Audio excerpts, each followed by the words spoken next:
Salut à tous. Le COVID-19 continue de faire des infectés et des morts. Le combat continue. Déjà, merci à tous ceux-là qui respectent le confinement, qui restent chez eux et qui respectent les règles d'hygiène. À vous, je vous dis un grand merci.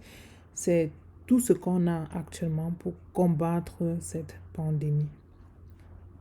Dans ce podcast, j'aimerais parler des personnes plus vulnérables à cette maladie, les personnes plus en danger, plus fragiles, c'est-à-dire les personnes qu'on doit protéger.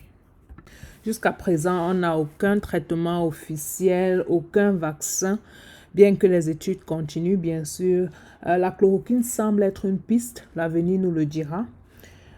Donc, il ne nous reste que le système immunitaire, c'est-à-dire les forces du corps pour combattre la maladie.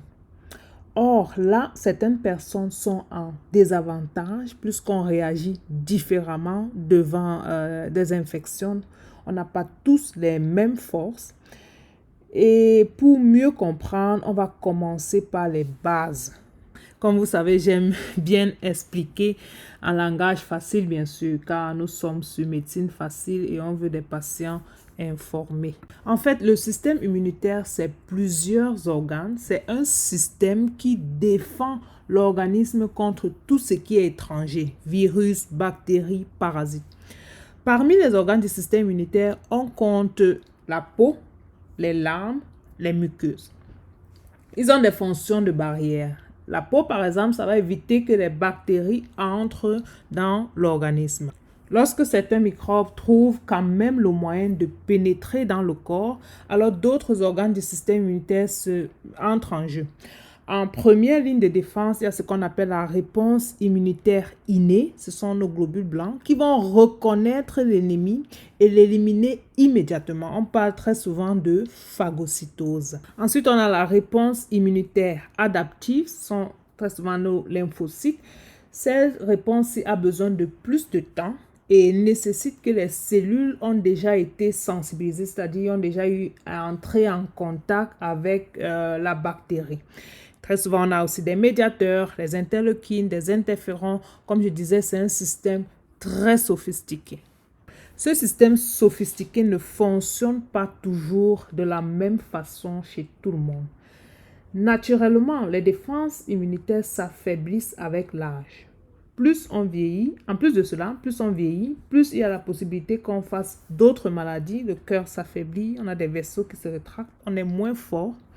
D'où la sévérité du COVID-19 chez les plus de 65 ans et un taux de mortalité de près de 15% chez les plus de 80 ans. À côté de cela, il existe des maladies qui réduisent les défenses immunitaires et rendent les patients plus vulnérables aux infections.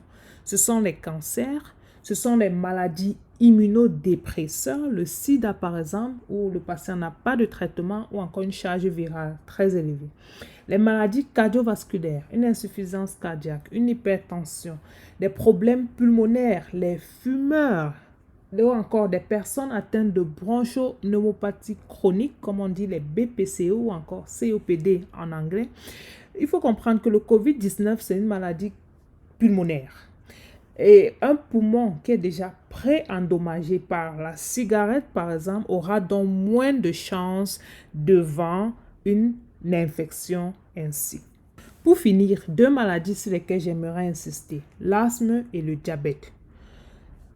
Un asthmatique équilibré à son traitement ou encore un diabétique équilibré sans comorbidité, sans complications, n'a pas plus de risque de contracter l'infection. Ça, il faut que ça soit clair.